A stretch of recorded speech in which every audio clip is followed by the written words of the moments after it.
नमस्कार। तो आज हम बात करने वाले हैं प्राची लहजा के उपन्यास एक याद जिसे मैंने चुना के बारे में, और खास तौर पर आयशा के इमोशनल सफर के बारे में।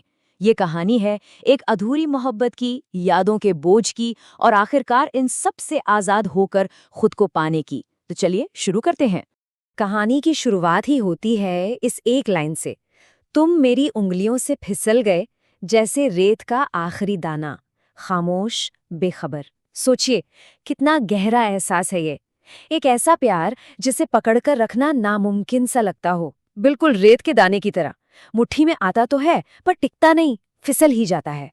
और यही एहसास आयशा की पूरी कहानी का सेंटर पॉइंट है। तो कहानी शुरू होती है एक ऐसे दौर से जहां आयशा एक गुजरे हुए प्यार की यादों में जैसे कैद है। और यहाँ पे ना, यादें कोई खूबसूरत एहसास नहीं, बल्कि एक बहुत भारी बोझ बन चुकी हैं। तो कैसी है आयशा की दुनिया? देखिए, उसकी जिंदगी पूरी तरह से कबीर की यादों से बंधी हुई है। प्यार और यादें जो कभी शायद खूबसूरत रही होंगी, अब एक दर्दनाक बोझ बन चुकी हैं। वो एक खामोश, अनसुलझी सी चाहत में जी रही है। और सबसे जरूरी बात यह है कि कहानी उनके रिश्ते के खत्म होने के कई सालों बाद शुरू होती है। मतलब बाहर से देखें तो सब कुछ नॉर्मल है, पर अंदर ही अंदर वो सिर्फ एक याद के सहारे जी रही है। तो कहानी में मोड़ कैसे आता है? एक गाने के जरिए। एक ऐसा गाना जो आयशा को उसके अतीत से, उसके पास्ट से आमने सामने लाकर खड़ा कर देता है। और वो गाना है लग जा गले। ये गाना ना कहानी में सिर्फ एक गाना नहीं है, ये आयशा के सफ़र का एक बहुत ही पावरफुल सिंबल है। ये एक तरफ तो उस ख्वाहिश को दिखाता है कि काश ये पल यहीं थम जाए, और दूसरी तरफ इस सच्चाई को चुपचाप मान लेने का भी प्रतीक है कि ये पल खत्म हो जाएगा। ये चाहत और स्वीकृति, दोनों इमोशंस को एक साथ दिखाता है। और बस यही वो पल है जो सब कुछ बदल देता है। सोचिए, 5 साल गुजर चुके हैं, आयशा एक कैफे में बैठी है और अचानक यही गाना बजता है। और बस एक झटके में वो उस रात की यादों में खिंची चली जाती है जो उसने कबीर के साथ बिताई थी।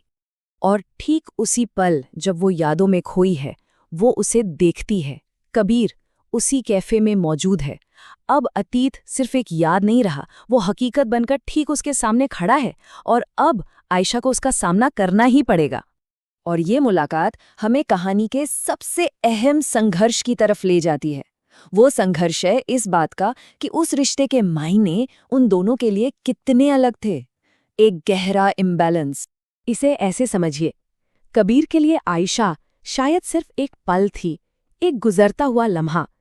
लेकिन आयशा के लिए वो उसकी पूरी दुनिया थी। और शायद यही एक तरफा प्यार की सबसे दर्दनाक सच्चाई होती है ना? जहां एक के लिए जो सब कुछ है, वो दूसरे के लिए शायद कुछ भी नहीं। और फिर उनकी बातचीत एक ऐसे दर्दनाक मोड़ पर पहुंचती है जहां आयशा हिम्मत करके आखिरकार पूछ ही लेती है, तुम जानते थे, तुम हमेशा से जानते थे कि मैं कैसा महसूस करती थी। ये एक ऐसा सवाल था, एक ऐसा सच था जिसका सामना करने से वो शायद सालों से बच रही थी। और कबीर का जवाब, बेशक मैं जानता था। ये 2 शब्द आयशा के लिए सब कुछ तोड़कर रख देते हैं। ये इस बात का कन्फर्मेशन था कि उसके प्यार को देखा तो गया था, महसूस भी किया गया था, लेकिन कभी वापस नहीं दिया गया। ये उसकी बची खुची उम्मीदों पर सबसे बड़ा और आखिरी वार था। और फिर उनकी कहानी का अंत भी उतना ही खामोश है। कोई बड़ी लड़ाई नहीं, कोई आंसू नहीं, कोई कस्में वादे नहीं, बस एक आखिरी खामोश फोन कॉल। और फिर वही खामोशी जो शायद हमेशा से उनके बीच थी। आयशा को वो क्लोजर, वो जवाब कभी नहीं मिला जिसकी उसे तलाश थी। लेकिन कहानी यहाँ खत्म नहीं होती। असल में कहानी का सबसे जरूरी हिस्सा तो यहीं से शुरू होता है। अब आयशा अपने दर्द को अपनी ताकत बनाने का फैसला करती है। वो खुद को चुनती है। इस दौर में वो अपनी सारी भावनाओं को, अपने सारे दर्द को कविता में ढालना शुरू कर देती है। ये लाइनें देखिए, वो अपने एक तरफा प्यार को कैसे बयां करती है। वो खुद को चांद की तरह देखती है जो हर रात वापस आता है, और कबीर को समुंदर की तरह जो सिर्फ किनारे से टकराकर उसे मिटाने के लिए आता है। और ठीक इसी वक्त जब वो खुद को समेट रही होती है, खुद को जोड़ रही होती है, अतीत फिर से दरवाजे पर दस्तक देता है। कबीर का एक मैसेज आता है, क्या तुम फ्री हो? ये एक ऐसा पल है जहां उसे एक फैसला करना है, क्या वापस उसी रास्ते पर जाना है या फिर खुद को चुनना है। तो सवाल यही है, क्या वो कबीर को फिर से अपनी दुनिया में आने देगी, उसी दुनिया में जिससे वो इतनी मुश्किल से निकलने की कोशिश कर रही थी, या इस बार वो खुद को चुनेगी? क्या वो फिर से उसी उम्मीद और दर्द के चक्कर में फंसेगी, या इस बार वो खुद को प्रायोरिटी देगी? यही उसकी असली परीक्षा है। और पहली बार वो फोन नीचे रख देती है, वो जवाब नहीं देती, वो खुद को चुनती है।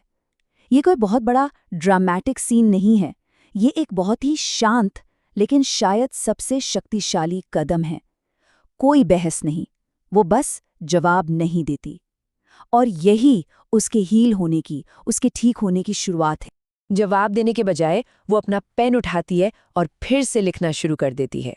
अब वो अपनी एनर्जी कबीर पर नहीं बल्कि अपनी कला पर, अपनी आवाज पर लगा रही है, और इस बार वो लिख रही है खुद के लिए, अपनी कहानी कहने के लिए। और अब हम पहुंचते हैं कहानी के अंतिम पड़ाव पर, जहां आयशा अपने दर्द को कला में बदलकर अपनी असली शक्ति और अपनी आवाज को पाती है। यही कहानी का क्लाइमैक्स है। आयशा अपनी नोटबुक लेकर एक ओपन माइक नाइट में जाती है और अपना नाम लिखवा देती है। सोचिए, अपनी इतनी पर्सनल कहानी, अपनी कविताएं पहली बार सबके सामने पब्लिक में शेयर करने का फैसला करती है। वो स्टेज पर जाने की हिम्मत करती है अपनी आवाज को दुनिया तक पहुंचाने के लिए। और स्टेज पर वो अपनी आखिरी और सबसे पावरफुल कविता पढ़ती है, अब मैं फिर से चांद को देखती हूँ, मगर इस बार बिना किसी उम्मीद के। ये लाइनें उसकी बदली हुई सोच को दिखाती हैं। अब वो चांद को देखती तो है, लेकिन किसी और से रोशनी की उम्मीद में नहीं, क्योंकि चांद वही है, वैसा ही है। और अब मुझे यकीन है, क्योंकि अब उसे ये एहसास हो गया है कि चांद हमेशा से अपनी ही रोशनी से चमकता था। उसकी खूबसूरती किसी और की वजह से नहीं, बल्कि उसकी अपनी थी। कोई बादल उसे कुछ देर के लिए ढक तो सकता है, पर उससे उसकी रोशनी कभी नहीं छीन सकता। और ये हैं कविता की आखिरी और सबसे दमदार लाइनें। ये उसकी सेल्फ अवेयरनेस का, आत्म जागरूकता का प्रतीक है। उसे एहसास होता है कि कोई और, चाहे वो कबीर ही क्यों ना हो, कुछ देर के लिए उसकी खुशी पर बादल की तरह छा सकता है, लेकिन उसकी अपनी चमक, उसकी अपनी कीमत उससे कोई नहीं छीन सकता। तो आयशा की कहानी हमें एक बहुत ही अहम सवाल के साथ छोड़ जाती है। हम सब अपनी जिंदगी में कई कहानियां जीते हैं, कुछ खुशी की, कुछ दर्द की, पर आखिर में सवाल यही उठता है कि इंसान अपने लिए कौन सी कहानी लिखना चुनता है। ये एक सोचने वाली बात है ना?